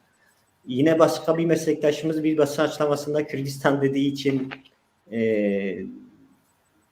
ifadeye çağrılıyor. O ifadesine eşlik eden diğer meslektaşımız da savunma esnasında Kürdistan demenin suç olmadığını ve ne kadar inkar edilse de böyle bir coğrafyanın olduğunu ifade ediyor. Bu sözler üzerine müdafilik yapan meslektaşımız hakkında da yine bir ceza soruşturması açılıyor. Yani aslında burada bir yargı, bir cezalandırma matruşkası gibi iç içe, yani Kürdistan diyen herkesi bir suç soruşturması ve kovuşturması objesi yapmak eğiliminde. Aslında yani çeşitli iddianamelerde, çeşitli gerekçeli kararlarda yargı kendisini terörle mücadelenin enstrümanlarından biri olarak tanımlıyor. Aslında yargının yani bunlar kendi tanımlamalı. Yani hani her ne kadar güvenlik güçlerinin terörle mücadele etmede asli unsur olduğunu söyleseler de yargının da terörle mücadelede bir unsur olduğunu söylüyorlar. Şimdi yani Kürdistan o zaman biz nasıl yargı konusu yaparız? Terörizmle ilişkilendirerek yargı konusu yaparız.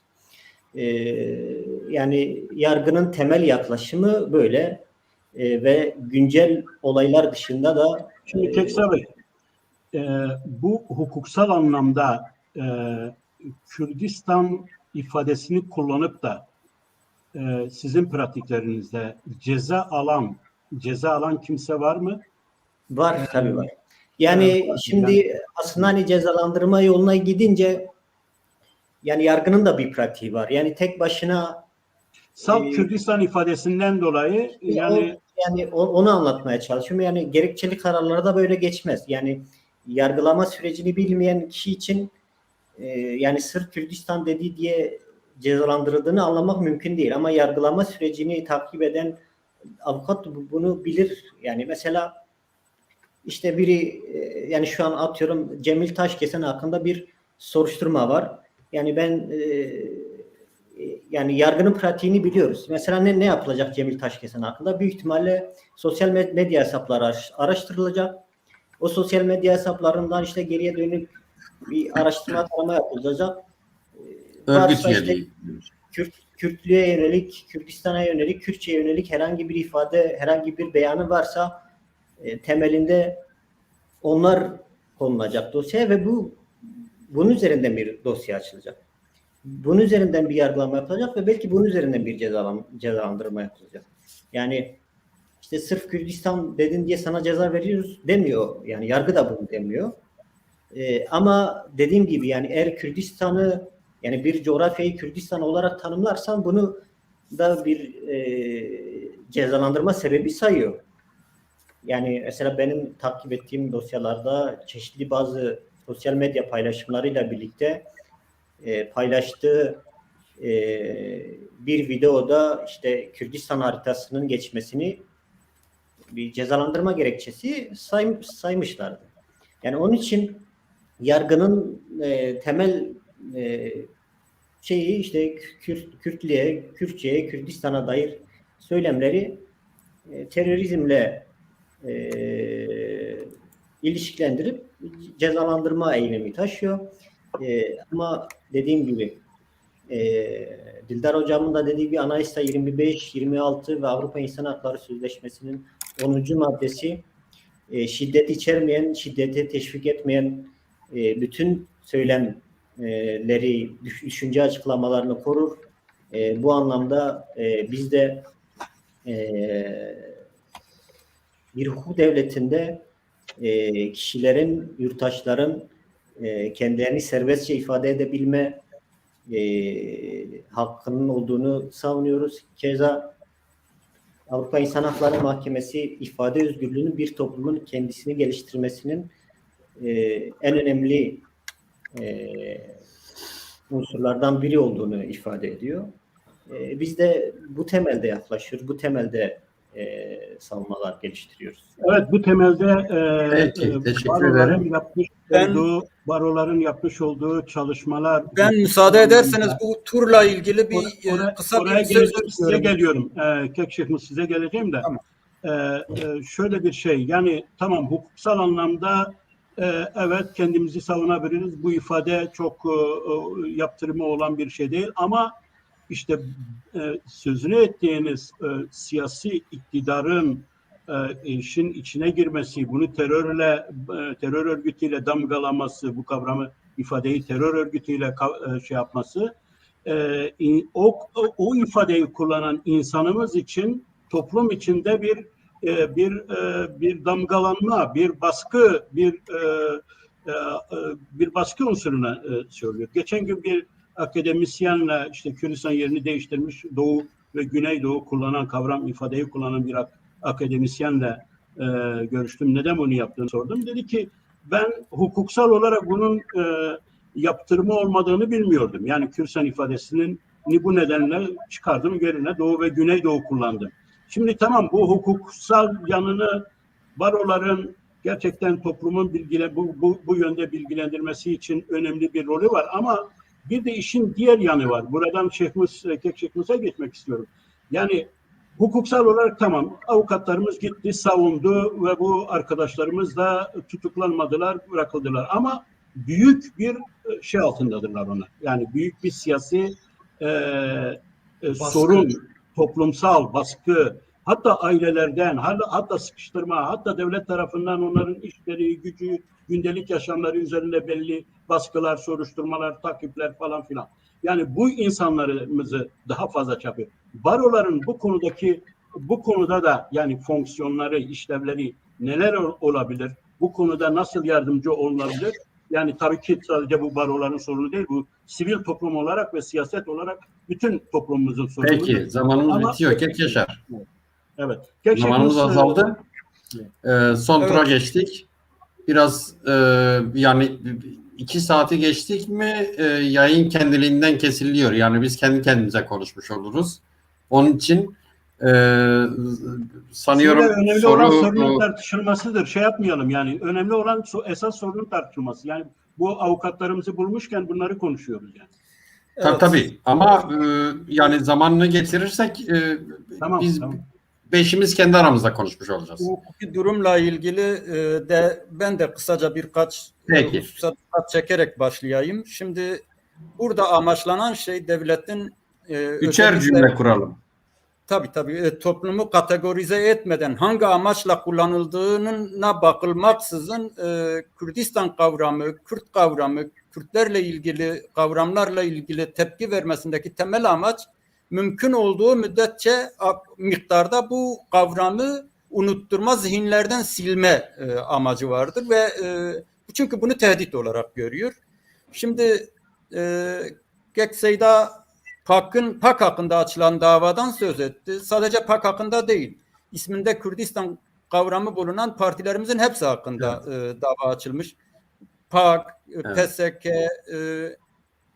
işte Kürdistan Komünist Partisi, Türkiye'de Kürdistan Demokrat Partisi. Kürdistan Demokrat Partisi Türkiye, bunların hepsi hakkında kapatma davası açıldı ve buradaki amaç, mesela Türkiye'nin de meslektaşlarım değindiler, anayasanın 90. maddesiyle Türkiye'nin taraf olduğu uluslararası sözleşmeler ve Venedik kriterleri özellikle parti kapatmayı sadece bir şekilde, bir şartla öngörüyor. Bu da şiddet yöntemlerini benimsemesi, şiddeti teşvik etmesi, şiddet örgütleriyle, terör örgütleriyle organik ilişkisinin tespit edilmesi halinde ancak partilerin kapatılabileceğine dair ilkeleri benimsemiş Venedik kriterlerinde. Ama bu partilerimize karşı açılan davada sadece isimlerini değiştirmeleri isteniyor. Aksi halde kapatılacakları söyleniyor. Yoksa herhangi bir bu Venedik kriterlerinde esas alınan şiddetle bağlantı, terör örgütleriyle bağlantıyla suçlanmıyorlar zaten bu partiler. Zaten öyle bir suçlama da yok, öyle bir gerçeklik de yok. Sadece ve sadece isimlerindeki Kürdistan ismi nedeniyle kapatılma tehdidiyle karşı karşıyadırlar. Yine mesela ben bizzat karşılaştığım bir dava, parti ismi vermeyeyim. Yine bu isminde Kürdistan ismi olan partilerimizden birinin bir il başkanı kendi partisinin ambleminin önünde bir fotoğrafını sosyal medyada paylaştı. Yani Kürdistan ismini, kendi partisinin yasal partisinin ambleminin önünde fotoğrafını paylaştığı için silahlı terör örgütü propagandası yapmaktan hakkında dava açıldı. Yasal siyasi partinin ambleminin önünde çektiği fotoğrafla ilgili. Niye? O partinin isminde Kürdistan kavramı olduğu için. Tamam, beraat etti sonuçta ama neticede bir parti lekelendi aslında. Bir iddianamenin bir terör örgütüyle ilintilendirmenin suçlamasına muhatap kaldı. Ben parti yetkililerine özellikle söyledim. Yani bu parti tüzel kişiliği ve bu partinin üyeleri Adalet Bakanlığı hakkında tazminat davaları açabilirler. Yani sırf partinin amblemini paylaştığı için yasal bir partinin amblemi nedeniyle terörle ilintilendirilmiş oldu. Şiddetle ilintilendirilmiş oldu ama yapıp yapmadıklarını bilmiyorum açıkçası. Yani Kürdistan kavramı neticede Tacikistan gibi, Gürcistan gibi, Hindistan gibi o Taciklerin, Gürcülerin, Hinduların yaşadığı ülke anlamında Kürdistan'da Kürtlerin yaşadığı bir coğrafyadır, bir ülkedir. Kesinlikle bu meşru bir haktır, meşru bir taleptir. Suç unsuru taşımamaktadır. Bunun özellikle de kullanılmasına karşı, bu tepkilere karşı çıkmak lazım, dik durmak lazım, direnmek lazım. Baroların da, diğer kurumların da, siyasilerin de halkımızı cesaretlendirmesi lazım. Bu konuda önlerini açması lazım ve örnek olması lazım diye düşünüyorum. Peki, Bu ifadeyi kullananlara sosyal destek anlamında, yani onların o izolasyona, o şeye uğramamaları anlamında ben her üç arkadaştan da fikirlerini öğrenmek istiyorum. Yani siz insanların içindesiniz çünkü sadece onların hukuksal sorunlarıyla değil, sosyal sorunlarıyla da karşılaşıyorsunuz, görüyorsunuz. Yani bu ifadeyi kullanan sonradan başına neler geliyor? Yani hayatı nasıl değişiyor o anlamda. Çünkü bu çok önemli bir durumdur yani. Peki. Ben mi konuşayım? Aslında biz buna kısmen de olsa ışık tutmuştuk. İşte Kürdistan kavramını kullanan bir şahsın durumu işte karşılaştığı hukuksal problem ya da suç isnadı hususunu telaffuz etmiştik aslında. Yani örneğin bunu daha böyle bir somut hale getirmek lazım. Kürdistan kavramını kullanan işte örgüt propagandası tarzında diyelim değerlendirildi. Mahkeme ne yapıyor? Mahkeme 1 yıldan 5 yıla kadar çok somut ifade ediyor. Bir cezalandırmaya gitmekte. Ya da örgüt üyeliği açısından bir değerlendirme yaptığımızda yani Kürdistan kavramını örgüt üyeliğiyle bağdaştırdığı zaman işte Türk Ceza Kanunu'nun 314'e atıfta bulunuyor.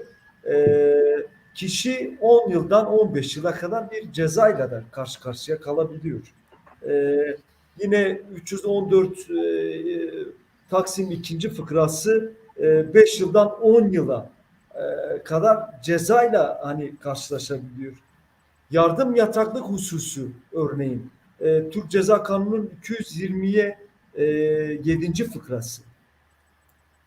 Aynı zamanda yine bir cezalandırma durumuyla karşı karşıya bırakılmakta şahıslar. Halkı kin ve düşmanlığa tahrik suçu açısından da bir değerlendirme yaptığımızda kişi 1 yıldan 3 yıla kadar, ikinci fıkra işte 6 yıldan 1 yıla kadar, üçüncü fıkrası yine 6 aydan 1 yıla kadar. Tabii haliyle o anki şahsın hani bu cezai yaptırımlara karşı kalan şahsın psikolojisini bilmek lazım. O an toplumda yaşadığı travmatik durum önemlidir. Evet, biz muhtelif dönemlerde maalesef bu tür yani vatandaşlarla karşılaşıyoruz. Yani kendisi bir pişmanlık içerisinde değildir. Ancak çevresi tarafından farklı bir bakış açısıyla maalesef değerlendirilmekte. Bu da Peki, işin enteresan Peki, teşekkür ederim. Teşekkür ederim. Bir şey daha Peki. ifade etmek istiyorum. Şimdi PAK'tan bahsettik ve diğer siyasal akım ve partilerden bahsettik. Aslında bu anlamda evet muhtelif partilerimiz şu anda kapatma davalarıyla karşı karşıya. Tabii PAK'ın bu minvalde özellikle ifade etmek istiyorum. Kürtçe savunmalarla Anayasa Mahkemesi'nde bu savunmaları yapması gerçekten de anlamlı ve kıymetlidir. Yani demin Seyda Bey de bu hususu dile getirdi. Buradaki temel husus aslında anayasanın değiştirilmesi hususu. Bir takım maddelerinin değiştirilmesi gerekir ya da anayasanın yeniden düzenlenmesi lazım. PAK'ın bu anlamda biz kendi programımızı, kendi iş tüzüğümüzü değiştirmiyoruz demesi yani devlete anlamlıdır. Yani siz bu yönde bir çabanın içine girip bir değişim yapın, hukuksal manada, kanunsal anlamda demesi önemlidir. Yani buna iyi bakmak lazım. Teşekkürler. Çünkü biz meşruiyetten hareket ediyoruz diyor. Evet. Yani meşruiyeti izlemiyoruz. Seyda Bey, ben aslında bunu ifade ederken benim somut örneklerle hani biraz daha açmak istediğim husus aslında bu. Mesela demin biz somut mahkeme kararlarından bahsettik. Uluslararası kararlardan bahsettik. Örneğin demin sordunuz. Avrupa İnsan Hakları Mahkemesi'nin hadisi de İngiltere davası. Şimdi bu anlamda hem düşünceyi açıklama hürriyeti açısından önemli, hem de her ne kadar uç bir düşünceye haiz olsanız da yani öyle empati kuralım. Yani gerçekleşmesi imkansız bir düşünce olsa dahi Hı hı. Şayet cebir ve şiddet barındırmıyorsa pekala hukuki bir bağlamda ifade özgürlüğü bağlamında değerlendirilmesi gerektiği hususuna atıfta bulunmakta ve Evet, yine evet. bu evet önemli bir Evet, husus. Kekşah'ımız da bahsetmişti Venedik kriterleri. Evet, Aslında Venedik hani bu kriterleri partiler mesela. yasasıyla ilgili temel Aynen. şeyleri oluşturuyor.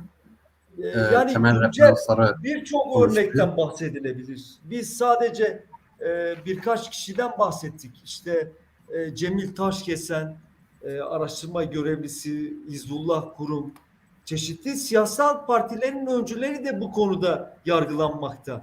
Evet, İbrahim abi Güçlü, işte Sinan Çift evet, bahsedilebilir bu somut örneklerden. Yani evet, evet. e, açıkçası işin hukuksal boyutu biraz da böyle. Yani Yani e, şöyle bir şey var. Yani ben hani üçünüzün üç avukat arkadaşın konuşmasından anlıyorum ki e, hukuk Kürdistan'a gelince guguk oluyor. Bir başka aynen şey, bir çok başka önemli şeye bir dönüşüyor tespit. ve hukuk değil siyasi yaklaşım belirleyici oluyor. Kürdistan'da da zaten o işgali sömürgeci statüyü sürdürmek için e, sömürge statüsünü sürdürmek için bu kuruluşundan yani Cumhuriyet'in kuruluşundan beri uygulanan bir şey. Takrir-i sükun yasalarıyla, şarkı saat planıyla falan uygulanan bir şey ve bu bununla perçinleniyor. Ama bir arkadaş söyledi, kimdi hatırlamıyorum şimdi biriniz şey dediniz. Yani zaman zaman bu e, bundaki yaptırımlar daha öne çıkıyor, daha sertleşiyor. Zaman zaman geriliyor. E, Ama sonuçta bu ortak bir politikaya denk düşüyor. Keks abi sizden de iki cümle alayım. Ben de çok kısa şöyle Evet, ifade edeyim. evet Yani yani zamanımız şimdi azaldı. Ee, Türkiye yani ifade özgürlüğü bakımından çok kötü bir yerde. Yani bırakın Kürdistan demeyi, yani Kürtlüğe, Kürtçe'ye, Kürtlerin siyasal taleplerine yönelik herhangi bir ifadede bulunmayı. Yani sokak röportajları izlerken çok iyi anlıyor. İnsanlar temel ekonomik sorunları evet, dile getirmekten bile çekiniyor. Yani evet, bunun sebeplerinden biri de aslında yargının pratiği. Şimdi Avrupa İnsan Hakları Mahkemesi bunun chilling efekt olarak tanımlıyor. Yani Türkçesi soğutma etkisi. Yani eğer siz bir insanı ifade özgürlüğü kapsamında kalan sözlerinden dolayı alıp yargılarsanız ve ceza verirseniz aslında tüm bir toplumu düşüncelerini ifade etme evet, noktasında birkaç defa düşünmek zorunda bırakırsınız. Yani evet, aslında bu anlamda düşündüğümüzde Türkiye ifade özgürlüğü bakımından bir buz devrine girmiş. Yani insanlar evet. herhangi bir konuda herhangi bir düşüncelerini ifade etmiyorlar. İşte ve Çekiniyorlar, korkuyorlar. sadece yargının konusu da olmuyor. İnsanlar işe alınırken, insanların akrabaları işe alınırken bu ifadeleri referans gösterilerek reddediliyor. İşte insanlar memur olabilme hakkından haksız olarak ediniliyor. Yani tüm bunları düşündüğümüzde aslında insanların kendi fikirlerini, düşüncelerini ifade etmede bu kadar zorlanması aslında doğal bir şey. Ama meslektaşlarımız da dediği gibi şimdi hukukun bazı kişilere farklı uygulanması, diğerlerine farklı uygulanmasının temelinde aslında şu var.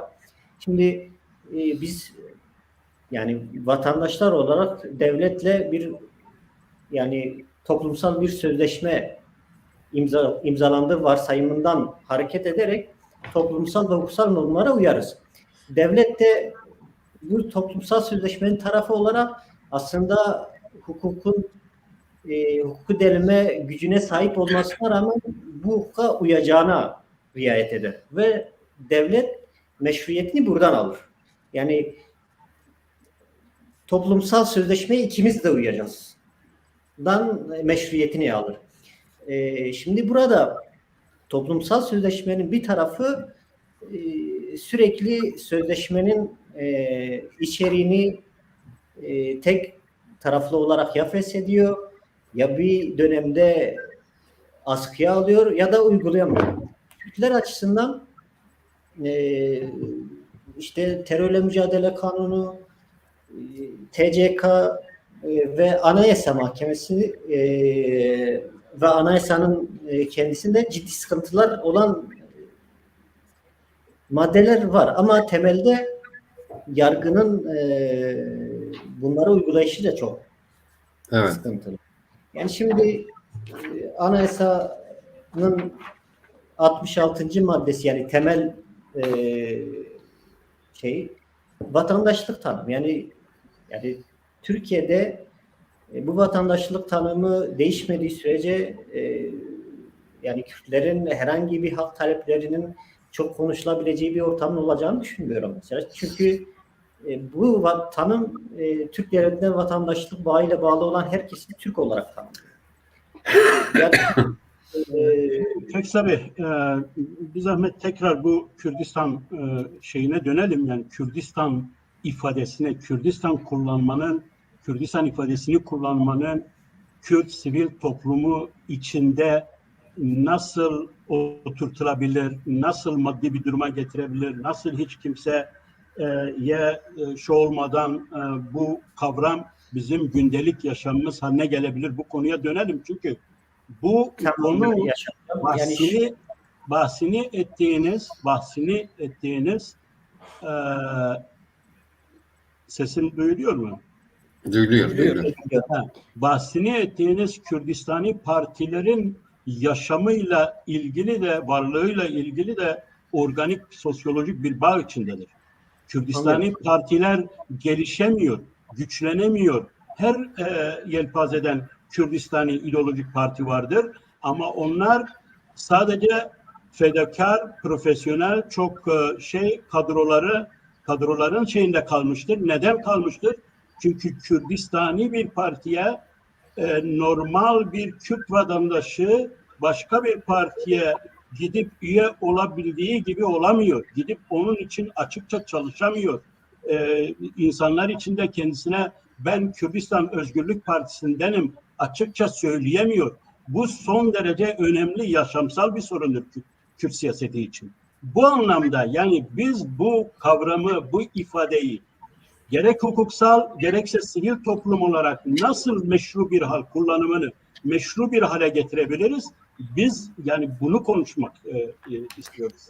Oradan devam edelim. Burada uluslararası hukuka da tabii gelmek lazım. Çünkü önce o uluslararası hukuku harekete geçirebilmemiz için ülke içindeki Türkiye hukuk sistemi içinde bu işi tüketmemiz gerekiyor. Uluslararası hukuk da bizden bunu istiyor. Yani yoksa o da refleks gösteremeyecek. Nasıl bu hale getirebiliriz? Barolar ne yapabilir bu konuda? Sizler bu işin içindesiniz. Biz sivil toplumdan, entelektüellerden, siyasetten neler istiyorsunuz? Hangi sorunlarla karşılaşıyorsunuz? Biraz yani bu çerçevede konuşulmasını isterdim ben. Barolar olarak şöyle o zaman tarif edeyim. Yani şimdi biz sadece bir meslek örgütü değiliz. Bizim görevlerimizden biri de insan haklarını korumak ve geliştirmektir. Şimdi insanların yaşadıkları coğrafyayı tarif etmesini biz hak ve özgürlükler temelinde ele alıyoruz. Yani baro olarak da meseleye böyle yaklaşıyoruz. İnsanlar şiddete başvurmadığı sürece, şiddeti teşvik etmediği sürece insanların Kürdistan demesinin veya yaşadıkları coğrafyayı başka isimlerle tariflemesinin herhangi bir ceza soruşturması ve kovuşturulmasına uğratılmaması gerektiğini düşünüyorum. Bu konuda Türk sivil toplumunun bilgilendirilmesi diye barolar tarafından belli bir proje oluşturulabilir mi? Böyle bir çalışma yapılabilir mi? Yani şu an böyle bir çalışmanın şeyi yok ama yapılabilir. Yani insanlara yani biz genelde insanlara insan haklarını anlatan, insan haklarının geliştirilmesi için çeşitli etkinlikler düzenleyen kurumlarız. Yani özel olarak Kürdistan ifadesini kullanmanda bir sakınca yoktur ey vatandaşım, bunu kullanırsan şöyle olur ama yanındayız falan gibi, yani ne bileyim, yani bir proje çerçevesinde insanlar, Yani böyle bir projeye diğer açıkçası arkadaşların da projenin, görüşlerini merak yok şu an, yani gündemimizde yok ama yani somut olarak konuşulursa tartışabileceğimiz bir konu. Yani Biz şimdiki zaman işin, programı olarak size böyle bir şeyi öneriyoruz. Böyle bir işin tartışma, şöyle bir böyle bir kısmı var. projenin Şimdi işin bir ideal boyutu var. Yani mevzuatta tanımlanan kısmı var. Bir de pratikte yargının, mahkemelerin uyguladığı bir kısım var. Yani şimdi insanlara yani elbette ifade özgürlüğü çerçevesinde kaldığı sürece kendilerini açık bir şekilde özgürce ve korkmadan ifade etmeleri gerektiğini söylüyoruz. Ama bunu işte anlattığım şekilde ceza soruşturmasına konu olması, insanların memuriyete girerken engel olması, insanların özel sektörde iş bulurken önüne engel olarak çıkması durumunda elbette insanlar bu tarz ifadeleri kullanmaktan çekiniyorlar ve geri duruyorlar. Yani bunun başta da belirttiğim gibi bunun çözümü sadece hukuksal anlamda işte bu sizin hakkınız budur demekle olmuyor. Şunu size söyleyeyim. Yani toplumsal durumdan, siyasi durumdan en çabuk ve en çok etkilenen kurumlardan biri de yargıdır, mahkemelerdir, savcılardır. Yani şimdi Siyasal iktidarlardan demek istiyorsunuz. tabii Yani siyasal iklimden en çok etkilenen kurumların başında gelmektedir. Yani şimdi meslektaşlarım da bana katılırlar. İşte bu çözüm süreci olarak adlandırılan görece işte bu barışın konuşulduğu dönemde biz mahkemelerden çok özgürlükçü yorumlar gördük. Yani bırakın Kürdistan'ı, işte bağımsız Birleşik Kürdistan istemenin suç olmadığını, bunun özgürlük yani toplumumuz üzerinde de hemen bir etkisi oldu. Toplumun üzerinde de bir etkisi oldu. Onun için yani temel olarak zaten niye suç olsun bağımsız Birleşik Kürdistan istemek? Aynen. Yani hukuk açısından bir suç olmaması lazım zaten. Tüm bir sosyoloji, toplumsal ve siyasal iklim ve sistem yani sağlıklı bir şekilde yürümediği sürece, yani insanlara sizin böyle bir hakkınız var, bu hakkı kullanın demenin pratikte çok bir yararı olacağını ben düşünmüyorum. Yani elbette insanların temel özgürlükler noktasında haklarını bilme ve bunu kullanabilmesi çok değerlidir. Ama siyasal olarak, ekonomik olarak ve toplumsal olarak sağlıklı bir inşaat sürecine girmediğimiz sürece sizin bu haklarınız var, bunu kullanın demek yani çok çok kısa zamanımız kalmadı. Aslında Yaşar abi özür diliyorum. Evet, Seyda abi özür diliyorum. Aslında bu tam da bu noktada benim bir şeyler izah etmem lazım. Şimdi sizin bu sorunuza karşı zaten baroların son dönemlerde birlikte burası Kürdistan'dır kavramının ifade özgürlüğü olduğunu dile getirmesi elzem değil midir sizce? Evet. Bu önemlidir. Bu bir aynı zamanda bilgilendirme değil midir? Sizlere soruyorum. Yani daha farklı projeler olabilir. Evet, bunu pekiştirmek önemlidir. Çünkü yani gerçekten akademisyenin ya ben işte Kürdistan lafını şundan dolayı değiştirdim gibi bir şey diyorsa, bir bilgisizliğe sahipse, düşünün sıradan insan, sıradan vatandaş ne durumdadır? O anlamda diyorum. Yani bir proje bu konuda Şeyh Musta yani düşüncelerini tam da fazla zamanımız kalmadı. Bu noktada şuna da bir parantez açayım. Sizin Urfa Barosu'nu örnek göstermeniz en önemli değil midir? İşte Kürtçe, evet, Arapça. Bizim aynen, Mardin Barosu olarak 4 dili göstermemiz önemli değil midir? Bir bilgilendirme değil midir? Yani biz alenen vatandaşlara bu hukuksal manada hizmeti tesis etmiyor muyuz? Barolardan daha fazla çok şey beklenmektedir. Evet, Onu bilin yani. Bunu kabul ediyorum ama emin olun son dönemlerde bu birliktelik yani özellikle STK'ların yani baroların olsun bu anlamdaki çabaları enzemdir. Yani bunun kamuoyunda özellikle Kürt kamuoyunda görülmesi enzemdir. Evet. Evet Kekşi, Peki. siz de şey yapın. Evet, şimdi açıkçası ben artık programın sonuna geldik. Ben bu programı yapmaya vesile olan özellikle konulardan biri de Batman'da, Kurtalan'daki esnaf ve Elazığ'daki akademisyen arkadaşların tutumuydu. Ben cebir ve şiddet içermeden Kürdistan kavramını meşru zeminde ve meşru araçlarla ifade eden bu arkadaşları kutluyorum açıkçası bunun bu yönüyle. Kürt olarak yaşamak tabii ki başlı başına Kürt olarak yaşamak bir risk barındırır. O nedenle onurlu bir insan olarak yaşamanın yolu hukuksuzluklarla mücadeleden de geçer. Dolayısıyla bu riskleri insan olarak aslında göze alabilmeliyiz eğer riski varsa bile. Ben Kürdistan kavramını, bu kavramı kullanmak özünde meşru bir haktır. Bunun kesinlikle barolar bu anlamda gerekli hukuki bilgilendirmeyi tabii ki yapabilirler, yapmalıdırlar. Hukuki yardımda da bulunmalıdırlar, bulunuyorlar zaten. Ama bunu sadece barolarla ilgili de değil. Esnaf örgütleri, işçi örgütleri, sendikalar, iş adamı örgütlerimiz Kürdistan kavramıyla örgütlenmelidirler diye ben aslında öneriyorum bunu. Kürdistan İş Adamları Dernekleri kurmalıdırlar. Kürdistan İşçi Sendikaları kurmalıdırlar.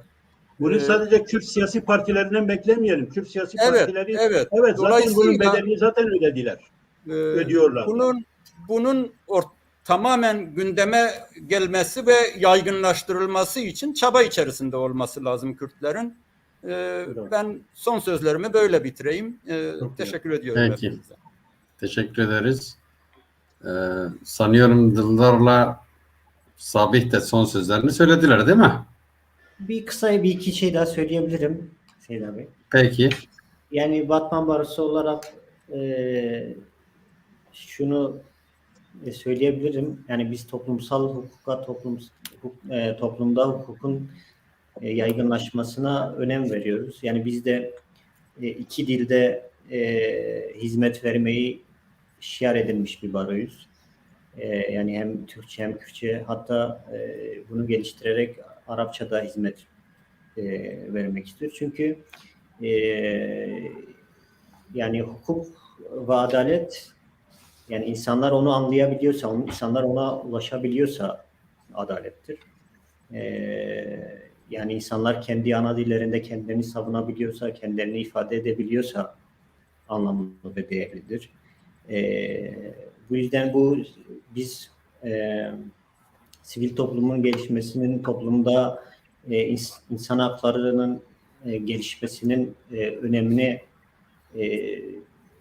çeşitli zamanlarda dile getiriyoruz, ifade ediyoruz ki bunu Cemil Taşkesen olayında da yaptık, Hizbullah Kutum olayında da yaptık ve en son mesela bugün şimdi mesela ifade özgürlüğünün görünümlerinden biri de mesela toplantı ve gösteri yürüyüşleri. Mesela Batman'da valilik her 15 günde bir il genelinde toplantı ve gösteri yasaklama getiriyor. Anayasaya aykırı olarak bunu yasaklıyor. Şimdi biz bugün bu karara karşı idare mahkemesinde iptal davası açtık. Yani çeşitli enstrümanları kullanarak toplumda hak ve özgürlüklerin oturması ve geliştirilmesi için elimizden gelen çabayı gösteriyoruz. Ama bu anlamda dediğim gibi diğer alanlarla da desteklenmediği sürece bunun eksik kalacağını, yeterli olmayacağını düşünüyoruz. Doğru. Peki, teşekkür ederiz. Vedalaşalım artık. Tam son dakikadayız. Soru yok gördüğüm kadarıyla. Sadece epey yorum var. Özel bir soru görmedim. Ya sorular var da iyi- yani aslında arkadaşlar cevapladılar bence çoğunu ama bu arada Öyle mi? Ben soru görmedim fazla. Vaktimiz yok ama Peki. İyi akşamlar diyelim izleyicilerimize. evet ben de Ee, tüm arkadaşlara iyi akşamlar diliyorum. Kekçekmus, Spastikim, Dildar, Kek Dildar, Kek Sabi ve aramızda Ben de- bulunmayan, gelemeyen, Geleki engelli olan Elçin geleki spazdıkın Evet, vefa Ayrılmayın arkadaşlar. Bir çay içeceğiz. Nait Bey Hoşça de kalın. katılamadı. İyi akşamlar. O- Şebbas. İyi akşamlar.